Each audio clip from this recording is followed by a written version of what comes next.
चारों तरफ देखो तो बुराई ही बुराई, मार काट, हिंसा, चोरी, कत्लेआम, व्यभिचार, कुत्ता, चोरी, डकैती, कत्ली सब दिखाई सुनाई दी। कोई अच्छी बात का समाचार नहीं आया। यही अखबारों में सुनाया जा रहा पढ़ के। आज ये सत्संग हो रहा, ये नहीं छपेगा, ये अच्छी चीज नहीं छापेंगे। कहीं झगड़ा हो गया, किसी की गोली मार दी गई, किसी का सामान छीन लिया गया, ये कोई अच्छा काम जिसका तुम प्रचार करते हो?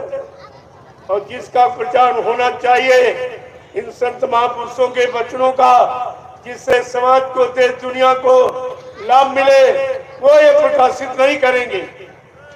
छापेंगे तो ये इससे तो देश की और बदनामी होगी कि भारत देश में केवल बुराइयां ही हैं, भारत देश में केवल मारकाट, हिंसा ही है, भारत देश में केवल महंगाई, गरीबी, बेरोजगारी है, और जो छाप रहे उन्हीं की तारीफ की जा रही है। ये तो देश को बदनाम करने की नीति है। और ये सत्संग चर्चा जो देश के भविष्य को उज्जवल बनाने वाली, मानव के चरित्र को शुद्ध करने वाली, उसकी के किसी को छापने, लिखने, बताने की कोई चिंता नहीं।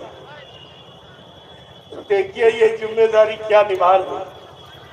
आगे आने वाले समय में ये सब सजा के पात्र हैं।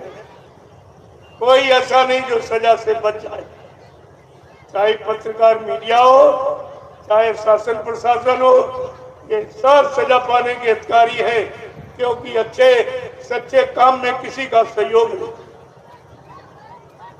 ये भारत देश धार्मिक देश है, ये मजहबी मुल्क है, लेकिन आप धार्मिक देश में जहाँ धार्मिक सत्ता है, धार्मिक सत्ता का शासन है, लेकिन आप धर्म का संदेश देने के लिए हमको परमिशन लेनी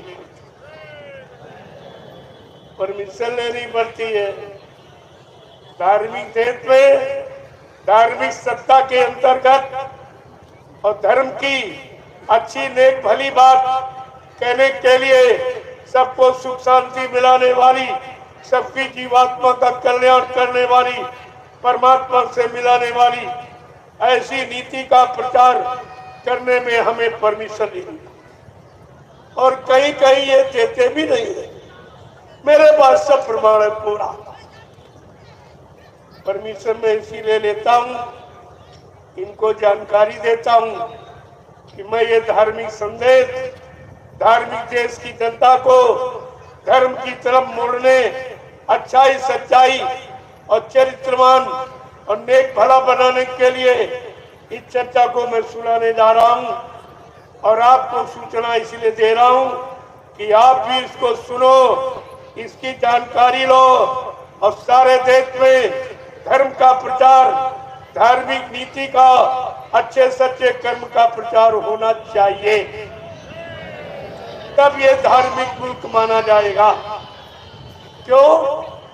धर्म के लिए, धर्म को लाने के लिए, धार्मिक व्यवस्था को यानी विस्तृत रूप देने के लिए भगवान राम को रावण से लड़ाई लड़नी पड़ी थी, और धर्म को लाने के लिए भगवान कृष्ण को महाभारत करना पड़ा, तब ये धर्म आया।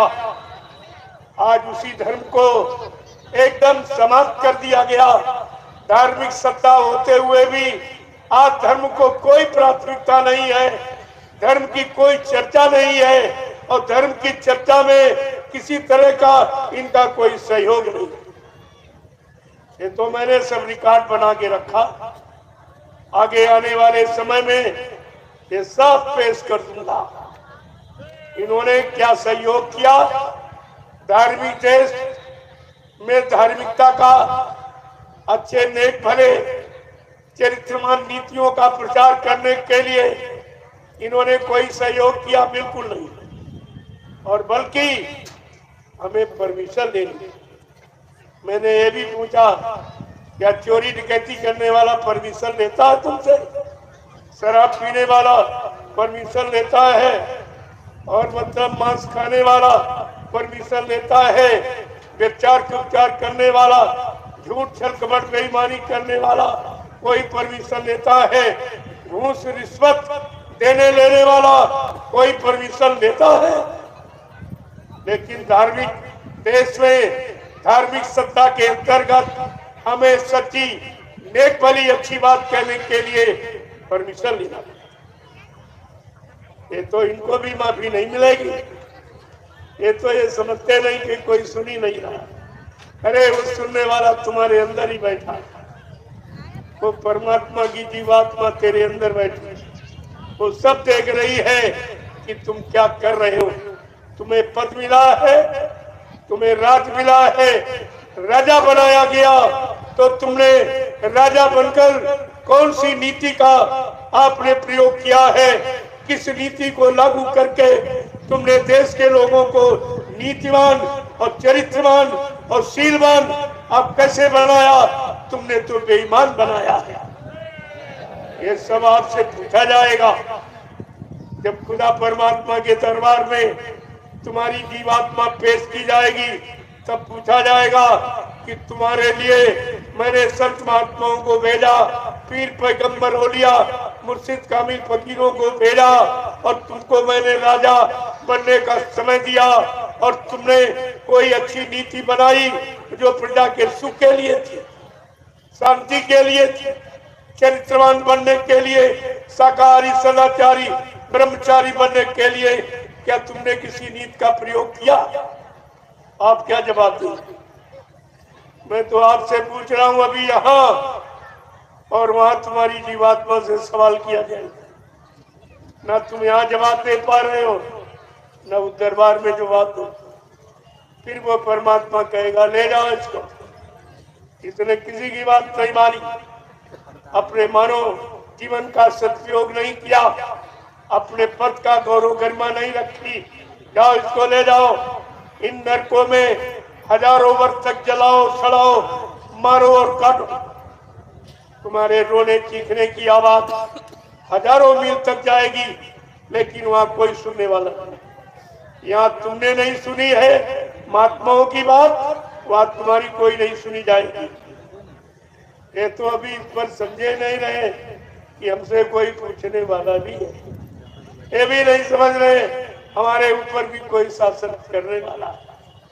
जबकि रामचरितमानस इनको बराबर संदेश दे रही है कि राजा बनना तो सोच समझ के बनना।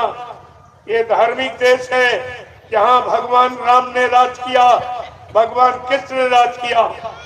आज तुम्हें मौका मिला है तो राम और कृष्ण की नीति को बरकरार रखना, उनकी गौरव गरिमा हटने खोने न पावे, उनकी मान्यता उनका सम्मान मिटने न पावे। लेकिन कुछ ये सबको तिलांजलि देती, इतना मान सम्मान का भूत सवार हुआ कि सबको बोल दो। ये भूल गए रामचरितमानस को।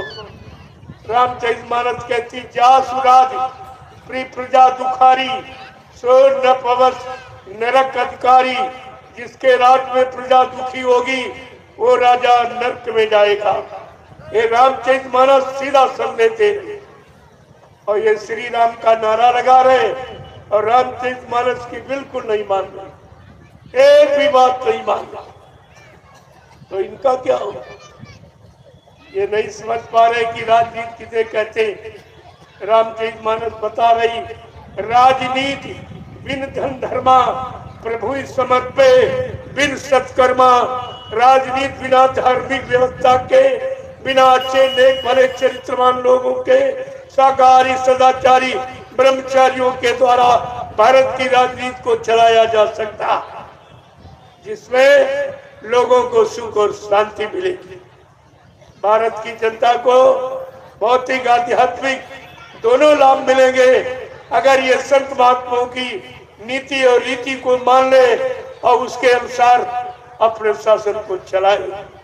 तो भौतिक आध्यात्मिक दोनों लाभ इस भारत की प्रजा को मिल सकता है। अंततः कोई लाभ नहीं। अब तो आप देख ही रहे, हम ही से सब क्यों कहलाते हो? तुम भोग रहे हो, दुख उठा रहे हो, परेशानी झेल रहे हो, फिर भी तुम्हारा मुंह नहीं खुल रहा। अरे प्रजातंत्र में प्रजा को पूरा अधिकार है अपना दुख सुख कहने का, अपनी सुख शांति न्याय सुरक्षा मांगने का पूरा अधिकार है। लेकिन जब भारत की जनता अपने अधिकार का प्रयोग नहीं करती तो ये सुनने वाले क्या करेंगे? इनको तो जरूरत ही नहीं। इसलिए अच्छी नेक वाली बात आपको मानना था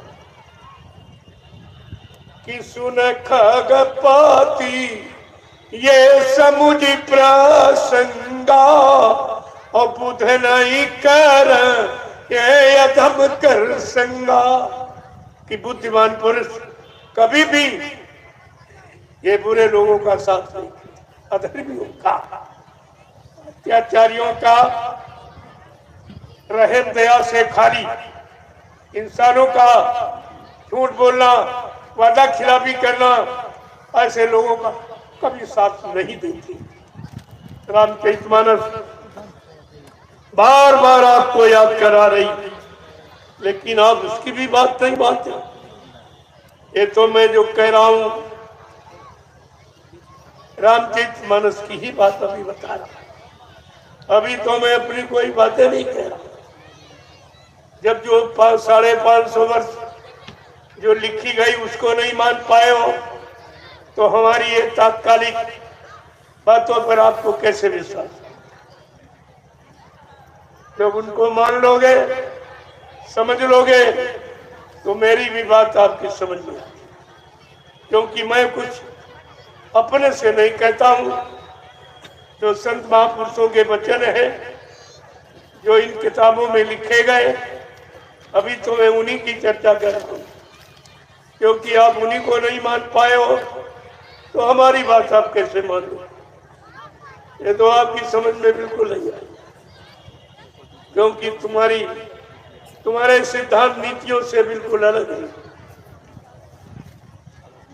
इसलिए एक एक वचन बड़ी सावधानी के साथ जब सुनोगे तो अच्छाई बुराई का परिचय मिल जाएगा, नीति अनीत का परिचय मिल जाएगा, धर्म धर्म का परिचय मिल जाएगा, पाप पुण्य का परिचय मिल जाएगा।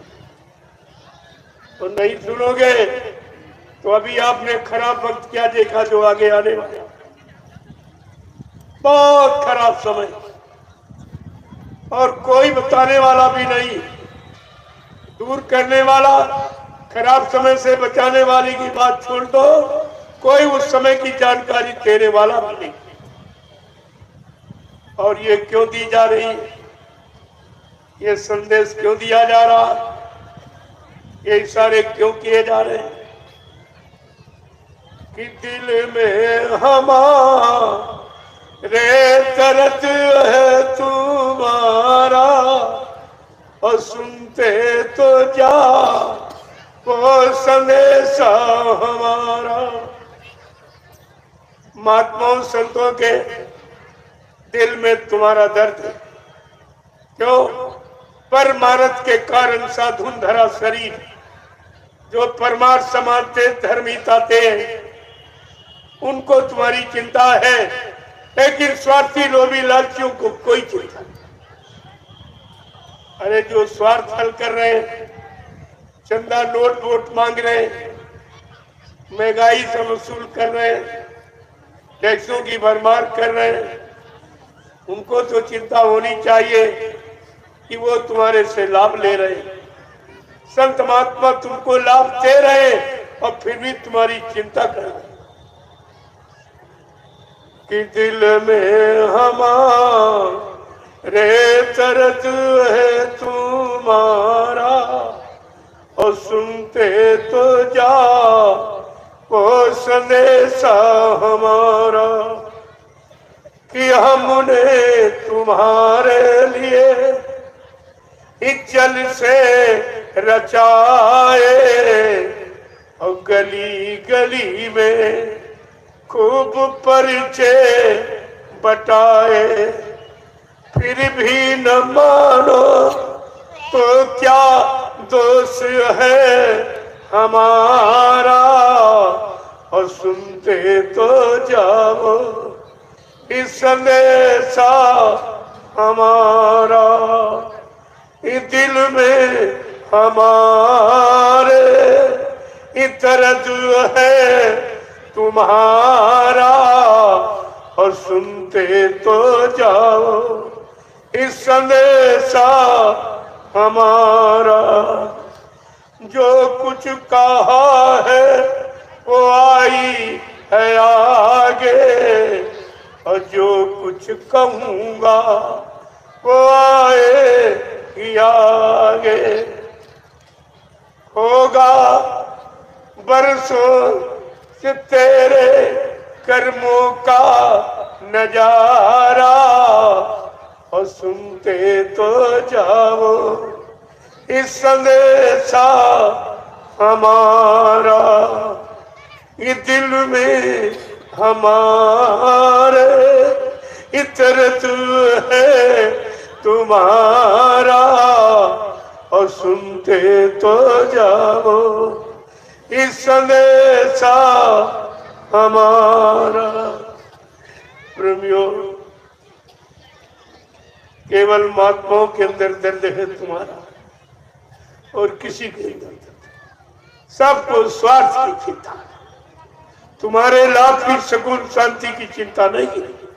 अपने स्वार्थ लोभ लालच की चिंता, अपने चंदा नोट वोट लेने की चिंता, महंगाई बेरोजगारी यानी मतलब उधर बढ़ाने की चिंता, लेकिन दूर करने की चिंता नहीं।